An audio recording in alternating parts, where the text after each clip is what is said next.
नमस्कार दोस्तों। आचार्य चाणक्य तक्षशिला विश्वविद्यालय के आचार्य थे। आचार्य चाणक्य महान राजा चंद्रगुप्त मौर्य के महामंत्री थे। चाणक्य एक महान विद्वान थे जिनकी बताई नीतियों पर कई साम्राज्य स्थापित हुए। चाणक्य नीति मनुष्य का विभिन्न पहलुओं पर मार्गदर्शन करती है। अगर हम आचार्य चाणक्य के महान विचारों पर अमल करके उन्हें अपने जीवन में उतार ले तो निश्चित ही हमारा जीवन सफल हो जाएगा।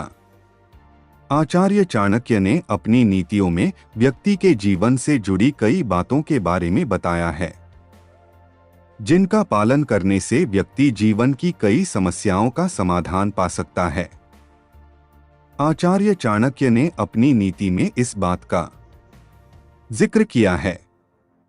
तो आइए जानते हैं आचार्य चाणक्य की इन नीतियों के बारे में।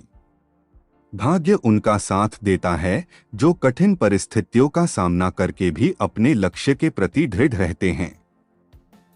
खुद का अपमान करा के जीने से तो अच्छा है मर जाना, क्योंकि प्राणों को त्यागने से एक ही बार कष्ट होता है, पर अपमानित होकर जिंदा रहने से बार बार कष्ट होता है। सबसे बड़ा गुरु मंत्र, अपने राज किसी को भी मत बताओ, ये तुम्हें खत्म कर देगा। जो व्यक्ति शक्ति न होने पर मन में हार नहीं मानता, उसे संसार की कोई भी ताकत परास्त नहीं कर सकती। असंभव शब्द का प्रयोग केवल कायर ही करते हैं। बहादुर और बुद्धिमान व्यक्ति अपना मार्ग स्वयं बनाते हैं। एक समझदार आदमी को सारस की तरह होश से काम लेना चाहिए और जगह, वक्त और अपनी योग्यता को समझते हुए अपने कार्य को सिद्ध करना चाहिए। आग सिर में स्थापित करने पर भी जलाती है, अर्थात दुष्ट व्यक्ति का कितना भी सम्मान कर लें, वह सदा दुहक ही देता है। जो जिस कार्य में कुशल हो उसे उसी कार्य में लगना चाहिए। ये मत सोचो कि प्यार और लगाव एक ही चीज है। दोनों एक दूसरे के दुश्मन हैं। ये लगाव ही है जो प्यार को खत्म कर देता है। फूलों की खुशबू हवा की दिशा में ही फैलती है, लेकिन एक व्यक्ति की अच्छाई चारों तरफ फैलती है। वन की अग्नि चंदन की लकड़ी को भी जला देती है, अर्थात दुष्ट व्यक्ति किसी का भी अहित कर सकते हैं। संसार में कई तरह की प्रवृत्ति के लोग वास करते हैं। हमें उनमें से सज्जन पुरुषों से ही संपर्क बनाना चाहिए।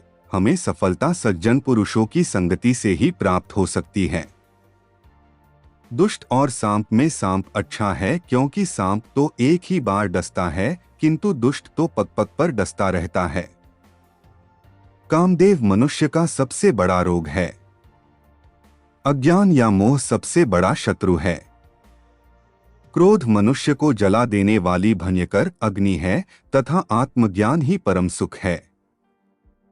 उस गाय से क्या लाभ जो न तो दूध देती है और न गाभिन होती है। इसी प्रकार उस पुत्र के जन्म से क्या लाभ जो न विद्वान हो और न ईश्वर का भक्त हो।